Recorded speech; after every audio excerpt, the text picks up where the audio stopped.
Alien सतरे अछंती कि जदि अछंती सेमाने केउठारे रुहंती एही दुईटी प्रश्नर उत्तर खोजिबा पई सारा विश्वर स्पेस एजेंसी माने व्यस्त रहुछंती। निकटरे एहाकु नै एक बड़ तथ्य सामना को आसीछि। अमेरिकार वाशिंगटन यूनिवर्सिटी रो अनुसंधानकारी माने कहिसेंती जे अमेरिकार स्पेस एजेंसी नासा 2030 सुधा एलियंस को आविष्कार करिवो। अनुसंधानकारी माने दाबी करछन्ती जे बृहस्पति चंद्र यूरोप रे एलियन माने उपस्थित रहि पारंती।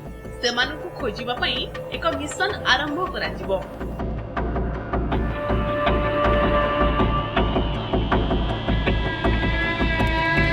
सूचना योग्य जे नासा चलित वर्ष अक्टोबर रे महाकाश को यूरोपा क्लिपर नामक एक महाकाश यान पठाइबाकू जाउछि। बृहस्पति चंद्र यूरोप रे पहुंचिबा पई यूरोपा क्लिपर 5.5 वर्ष यात्रा करिवो।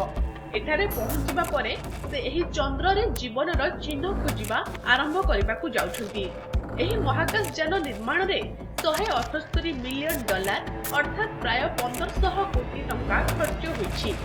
अक्टोबर एहार शुभारंभ परे यूरोपा क्लिपर 2030 सुधा चंद्र यात्रा शेष करिवो।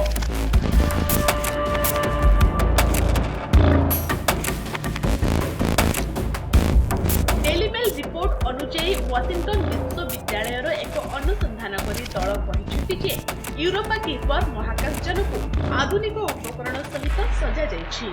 यूरोपा चंद्र रे थिबा छोट बरफ कणिका गुड़िकरे जीवन अछि कि नाही एही उपकरण गुड़िक द्वारा चिन्हट करि परिबो।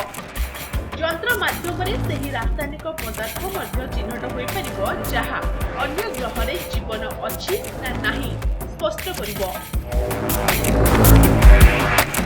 कुहा जाय कि चंद्र रे बड़ बड़ महासागर अछि एवं सेमानंक ऊपरे एक मोटा बरफ विस्तार होइछि। बरफर एही शीट तळे जीवन विद्यमान थाई पारे। अवश्य एपर्यंत एहा कुहा जाउछि जे एठारे एलियन थिले मध्य सेमाने छोट माइक्रोब्स किबा जीवाणु आकार रे थाई पारंती।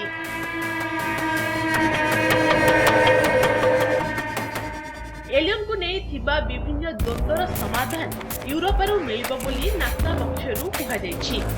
जल कणिका माध्यम रे समुद्र जल स्थानांतर हेबा सह पृष्ठ भागरे पहुंचुवा Colorado South West Research Institute रो मुख्य वैज्ञानिक आलिशा रोहेन कहिसेंती तेबे बरफ कणिकार जलर अवस्थितिर प्रमाण मिलवा निहाती भावे वैज्ञानिकक पई एक बड़ उपलब्धि। पृथ्वी पृष्ठरे जलवायु और पारिपार्श्विक स्थिति सहित बृहस्पतिर परिवेश आंशिक भावे समान होइबा बेले एही बृहत्तम ग्रहरे जीवन निर्वाह करिबा संभव बोली UC Birmingham Arts and Sanitary Science Department भौगोलिकविद Michael Manga कहिसेंती।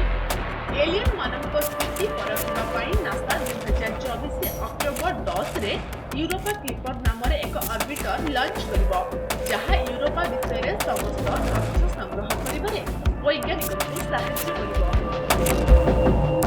Bureau report Nandi Ghosh digital.